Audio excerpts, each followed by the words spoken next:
with me in your book. You will know it is time to turn the page when you hear the chimes ring, like this. Let's begin now. The hot African sun rose over Pride Rock as it did every morning. But today was no ordinary day. The animals of the Pride Lands were gathered together to honor the birth of King Mufasa and Queen Sarabi's newborn cub, Simba. The king and queen watched as Rafiki, the wise baboon, held Simba up for the whole kingdom to see. The elephants trembled, the monkeys jumped up and down, and the zebras stomped their hooves with happiness. But not everyone was pleased. In a cave behind Pride Rock, a scraggly lion grumbled to himself. This was Mufasa's brother, Scar. He was jealous because Simba would be the next king. Mufasa and his trusted advisor Zazu appeared at the cave after the ceremony to find out why Scar had not come. Zazu shook his head. You should have been first in line. I was first in line until the little hairball was born. He turned and walked out of the cave.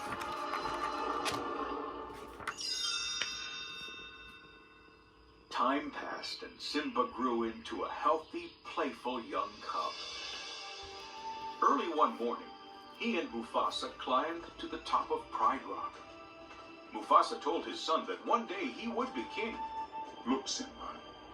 Everything the light touches is our kingdom. Simba scanned the horizon and noticed a dark spot in the distance. What about that shadowy place? That's beyond our borders. Let's never go there, Simba. Later that day, Simba ran into Scar. Hey, Uncle Scar, guess what? I'm gonna be king of Pride Rock. My dad just showed me the whole kingdom, and I'm gonna rule it all. Scar looked slyly at the young cub. He was plotting to get rid of Simba so he would be the next king. He didn't show you what's beyond that rise of the northern border. Oh, no. Said I can't go there. And he's absolutely right. Far too dangerous. Only the bravest lions go there. Simba didn't see his uncle's evil trap. He wanted to show his father what a brave cub he could be. He ran home to find his friend, Nala. Come on, I just heard about this great place. Simba and Nala asked their mothers if they could go exploring. Sarabi agreed as long as they took Zazu with them. Simba and Nala raced across the Pride Lands. They led Zazu through herds of animals until they finally lost him. The cubs laughed and pounced on each other.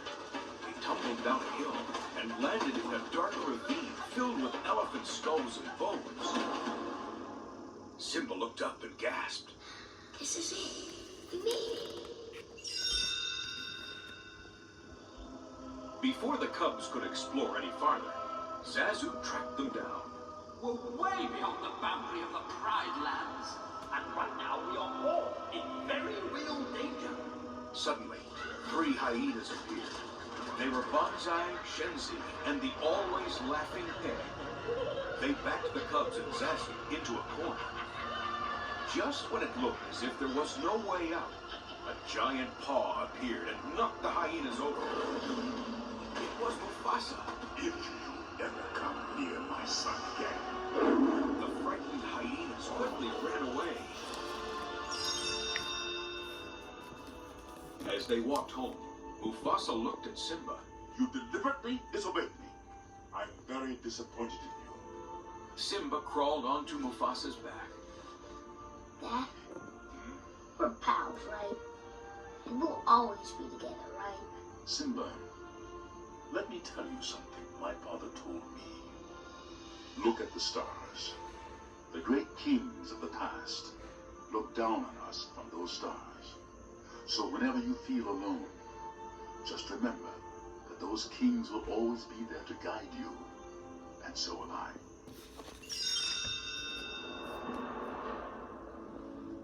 Meanwhile, back at their lair, the hyenas had a visitor.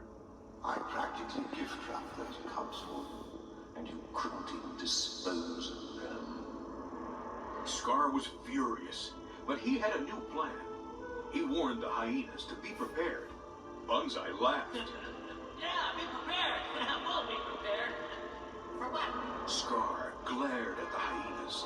For the death of the king!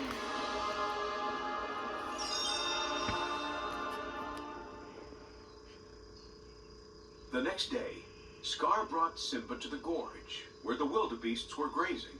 Now you wait here. Your father has a marvelous surprise for you. When Scar was safely away, he signaled to the hyenas. They raced into the gorge and chased the herd of wildebeests towards Simba. Scar ran off to find Mufasa. Stampede in the gorge. Simba's down there. Mufasa jumped into the gorge to find his son.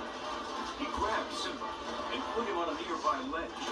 But when Mufasa tried to climb out, the rocks crumbled beneath him. He saw Scar standing above him. Brother, help me! Scar dug his sharp claws into Mufasa's paw. Long live the king. Then he let Mufasa go.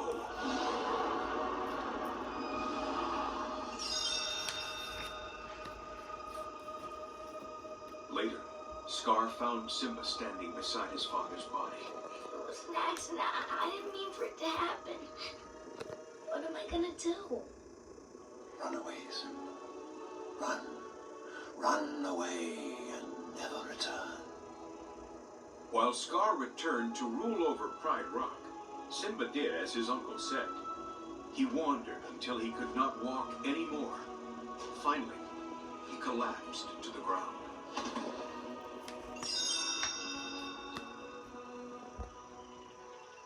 When Simba awoke, everything looked different.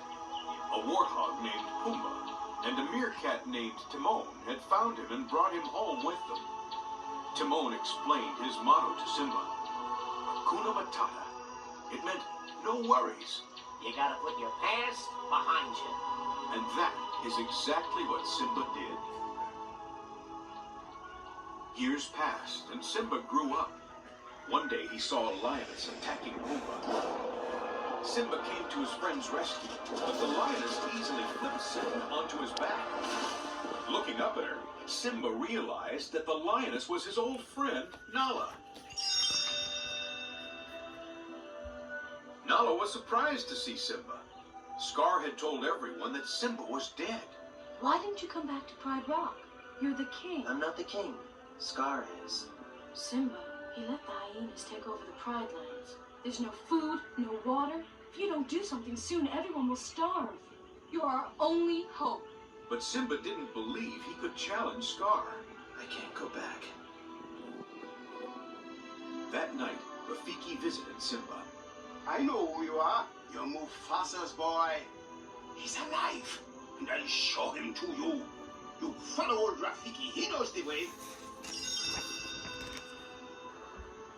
Rafiki led Simba to a nearby pond. Simba looked into the water and saw a lion. That's not my father. It's just my reflection. Rafiki shook his head. He touched his finger to the water, and it began to swirl. Look hard. You see, he lives in you. Suddenly, Mufasa's shape appeared in the clouds. Look inside yourself, Simba. You are more than what you have become. You must take your place in the circle of life.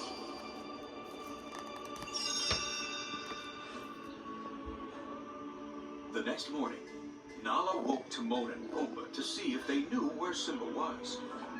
Just then, the trio heard laughter overhead. It was Rafiki. He told them that Simba had gone back to the Pride Lands to take his rightful place as king. Back at Pride Rock, Scar was fighting with Simba's mother.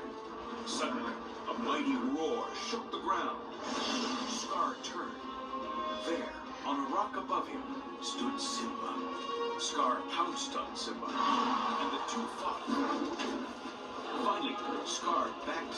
over the edge of a cliff. With his nephew dangling below him, Scar whispered the truth. He was the one who had attacked Mufasa. Anger rushed through Simba's body. He scrambled back onto the rock and pinned Scar. Run. Run away, Scar. And never return. Scar started to slink off, then turned and lunged at Simba. With a swipe of his giant paw, Simba knocked his uncle over the ledge. Scar plunged into the gorge below.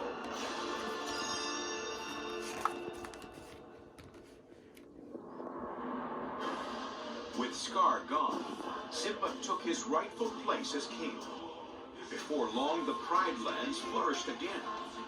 Nala remained at Simba's side, and soon they had a cub of their own. As the sun shone down on them, Rafiki held the cub up for the whole kingdom to see. The Pride Lands had a new prince. The circle of life continued on.